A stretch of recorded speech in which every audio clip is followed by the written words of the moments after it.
I'm John Harrison, and I've been practicing probate law in California for 17 years.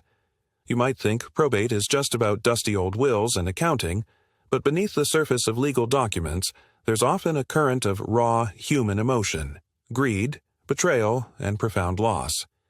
And sometimes it's where you find the most shocking crimes.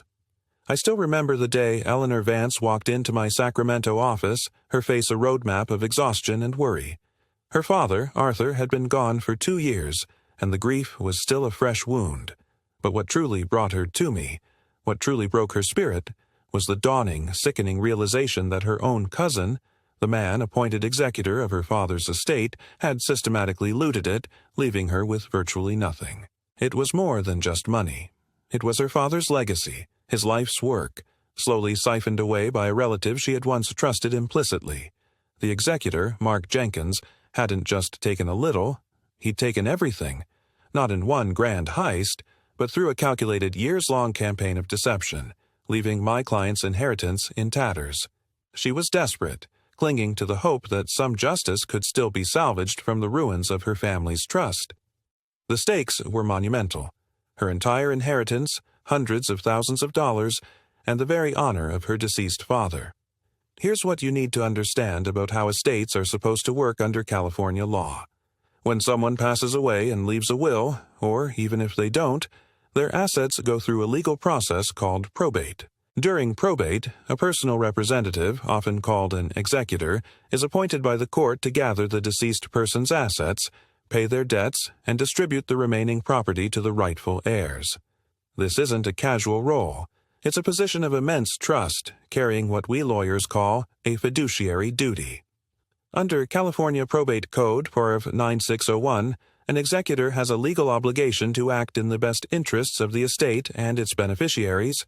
They must manage the assets prudently, keep accurate records, and never, ever use estate funds for their personal gain. When an executor breaches this duty, through negligence, self-dealing, or outright theft, the consequences can be severe.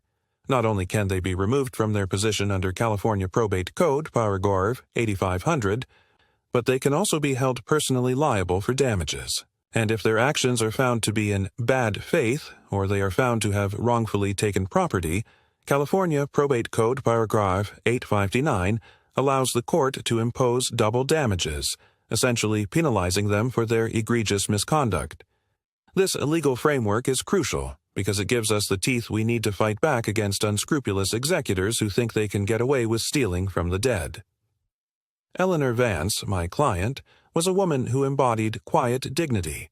At 68, with soft gray hair meticulously styled and eyes that conveyed a lifetime of kindness, she had been a beloved elementary school teacher in Sacramento for over 3 decades before retiring. She was meticulous, gentle, and utterly bewildered by the situation she found herself in.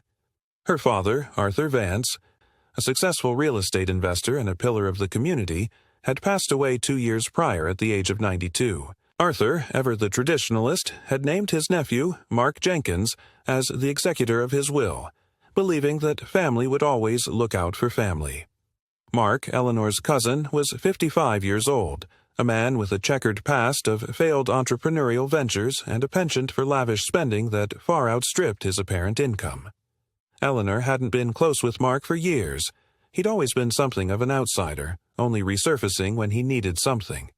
She'd tried to give him the benefit of the doubt, understanding that settling an estate takes time. For the first few months after her father's passing, Mark provided vague updates, promising that things were moving along. Then came the excuses. The banks are slow. The market isn't good. There are unexpected taxes. Small distributions, barely enough to cover Eleanor's modest living expenses, trickled in sporadically. But when her father's primary bank account, which she knew held a substantial sum, suddenly showed a balance of less than $10,000, and Mark stopped returning her calls entirely, Eleanor's alarm bells finally rang loud and clear. She felt a profound sense of betrayal, not just for herself, but for her father, whose memory was being desecrated by Mark's actions. When she sat across from me, her hands trembled as she clutched a crumpled printout of her father's almost empty bank statement. She just wanted to know what happened, and more than anything, she wanted to honor her father's trust. I looked into her tear-filled eyes, saw her vulnerability, and knew immediately this was a case I had to take. My investigative phase began the moment Eleanor signed the retainer agreement. We started by filing a petition with the Sacramento County Superior Court to compel Mark to provide a full accounting of the estate assets. Predictably, Mark's attorney, Brenda Maxwell, a sharp, aggressive defense lawyer known for her ability to stonewall and muddy the waters, pushed back, claiming Eleanor was being impatient and accusatory. But the court sided with us, ordering Mark to produce all financial records within 30 days. When the documents arrived, they were a disorganized mess, thousands of pages of bank statements, credit card bills, and supposed receipts, seemingly designed to overwhelm and confuse. This was where our strategic work truly began. I immediately brought in Sarah Chen, a brilliant forensic accountant I'd worked with before. Sarah has an almost supernatural ability to make sense of complex financial data, identifying patterns of fraud that most people would miss. I also hired Frank Miller, a seasoned private investigator, to delve into Mark's personal life and business dealings, looking for connections to estate funds. Frank delved into public records, corporate filings, and even social media, searching for anything that might link Mark's lavish lifestyle to the dwindling estate. The detective work was meticulous and often frustrating. Sarah cross-referenced every estate expense with Mark's personal accounts, looking for direct transfers, inflated invoices, or expenses that had no relation to estate administration. We found several curious items: large checks written directly from the estate account to a company called Jenkins Holdings LLC, which Sarah quickly discovered was solely owned by Mark. There were also consistent, recurring payments for a luxury car lease, a high-end BMW X7, originating from Arthur Vance's account after his death. Mark had been driving that car, claiming it was a necessary estate vehicle for errands, a claim that quickly fell apart when we found personal photos of him driving it on vacation. But the biggest red flag, the one that truly made my stomach drop, was a series of significant wire transfers. These wires, totaling over $750,000, were sent from the estate's primary investment account to what was vaguely listed as International Business Partners. The routing numbers were opaque, designed to obscure the final destination. Brenda Maxwell, Mark's attorney, vigorously defended these as legitimate business investments made on behalf of the estate, claiming Arthur Vance had always wanted to diversify his portfolio internationally. We knew it was a lie, but we needed concrete proof. The tension in the office grew with each passing week. Sarah encountered dead ends, banks that were slow to provide full details for international transfers, and Mark continued to deny any wrongdoing. He even tried to accuse Eleanor of trying to steal from him, a desperate and transparent attempt to deflect. But I wasn't done. I told Sarah to keep digging, especially into those international transfers. Then everything changed. About 5 months into our investigation, I got a call from Sarah, her voice barely containing her excitement. "John, you're not going to believe this," she said. She had managed to trace the International Business Partners transfers through several layers of shell corporations in the Cayman Islands. What she found was a direct paper trail leading from those investment transfers right back to a personal offshore account registered under Mark Jenkins' full legal name. My heart raced as she walked me through the flowchart she'd created, showing how the money was routed from Arthur Vance's estate to a dummy corporation, then to another, and finally into Mark's private fund. It was a sophisticated laundering scheme, but Sarah had cracked it wide open, and that wasn't all. Frank, our private investigator, had obtained a cache of emails between Mark and a financial consultant. In one email, dated just weeks after Arthur Vance's death, Mark explicitly discussed how to move funds discreetly from the estate into my personal portfolio without attracting too much attention. Even more damning, Sarah found a forged promissory note Mark had created, backdated, attempting to show that Arthur Vance had loaned Mark $500,000 just before his death, a loan that was supposedly repaid with estate funds. The signature on the note was a crude forgery when compared to Arthur's genuine signature on his will and other documents. This wasn't just a breach of fiduciary duty, it was a premeditated criminal act. This was the smoking gun. It proved intent, malice, and a deliberate scheme to defraud. When I called Eleanor and explained the sheer depth of her cousin's betrayal, She was speechless for a long moment. Then, through quiet sobs, she simply said, "My father would be heartbroken. Thank you, John. Thank you for finding the truth." Her relief was palpable, but so was the profound sorrow that this was the truth she had to bear. The day of the hearing arrived, an unusually cool morning in June in Sacramento. Department 14 of the County Superior Court was a familiar arena, but the air inside was thick with tension. Judge Evelyn Reed, a no-nonsense jurist with a reputation for sharp intellect and little patience for deception, presided. I watched Mark Jenkins, seated beside Brenda Maxwell, nervously fidgeting, his usual arrogance replaced by a pallor that spoke volumes. My first key witness was Sarah Chen. Her testimony was a masterclass in financial clarity. With charts and diagrams projected onto the courtroom screen, she meticulously detailed the fraudulent transactions, explaining in simple terms how Mark had siphoned money from the estate. She showed the jury the exact dates, amounts, and routing of funds from Arthur Vance's accounts to the various shell companies, and finally to Mark's personal offshore account. Brenda Maxwell's cross-examination was predictably aggressive. She tried to discredit Sarah, suggesting she was biased, that her analysis was flawed, and that the offshore accounts were legitimate estate investments. "Isn't it true, Ms. Chen," Brenda pressed, "that complex international finance often involves multiple intermediaries, and that these transactions could easily be misinterpreted by someone unfamiliar with high-level investment strategies?" Sarah, unruffled, calmly replied, "Indeed, Miss Maxwell.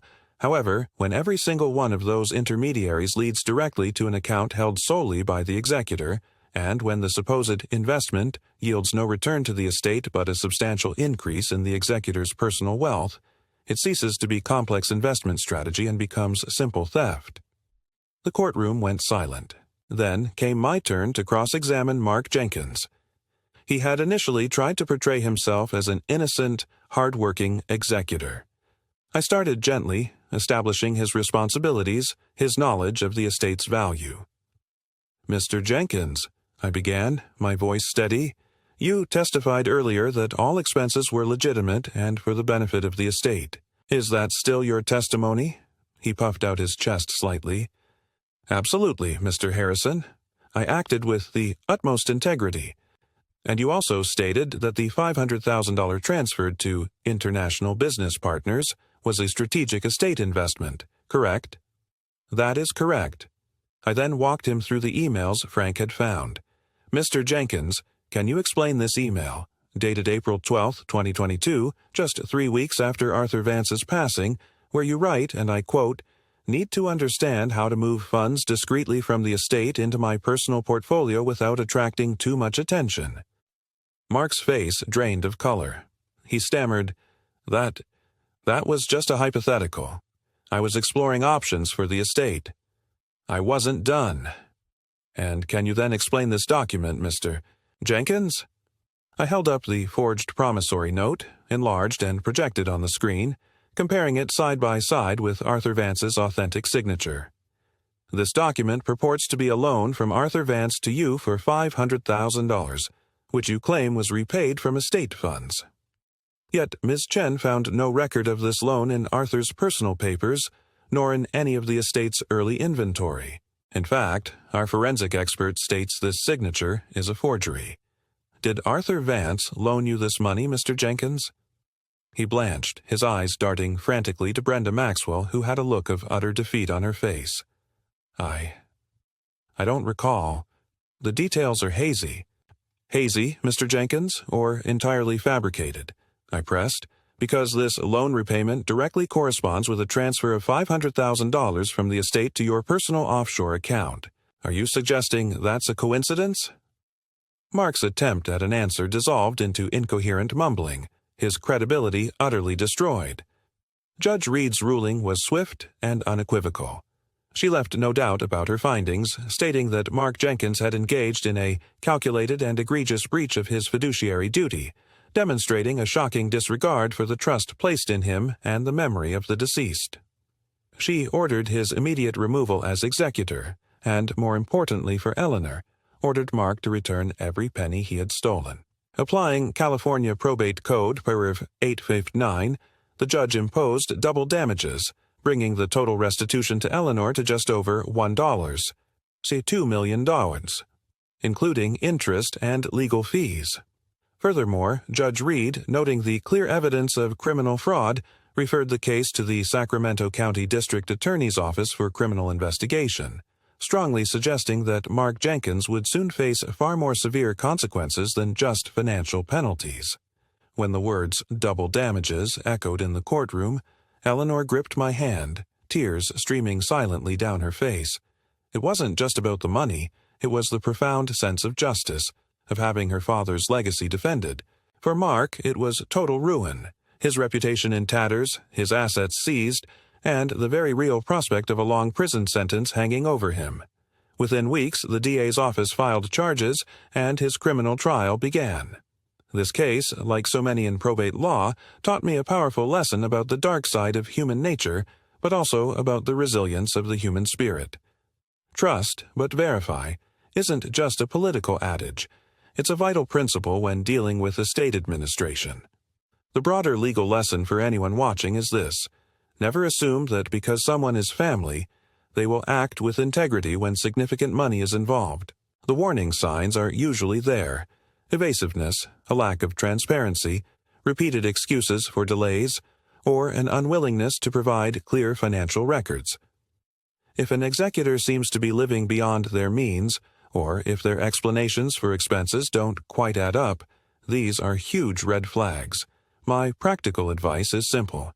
If you are a beneficiary and something feels off, if your gut tells you that the executor isn't being forthright, don't hesitate. Seek legal counsel immediately. A few $1,000s spent on an initial consultation and investigation can save you hundreds of thousands, or even millions, down the line. It's not just about protecting your inheritance. It's about upholding the wishes of the person you've lost and ensuring their legacy isn't tarnished by the greed of others. The desperation that money can ignite, even among family, is a powerful and destructive force, and it's a constant reminder of why vigilance is so crucial. Months later, Eleanor Vance is doing remarkably well. With the recovered funds, she was able to secure her retirement comfortably. She also established a small charitable foundation in her father's name, something she'd always wanted to do, focusing on local education initiatives. The weight of betrayal has lifted, replaced by a quiet strength and the satisfaction of knowing justice was served. She finally found peace. This is why I do what I do: to fight for those who have been wronged, to give a voice to the vulnerable, and to ensure that even in the most complex and emotionally charged situations, the law can still deliver a measure of justice. If you have any questions about probate, estate planning, or how to protect yourself from similar situations, drop your questions in the comments below. I've got plenty more stories to tell, and next time, I'll share a story about a bitter custody battle that hinged on a single, shocking phone call.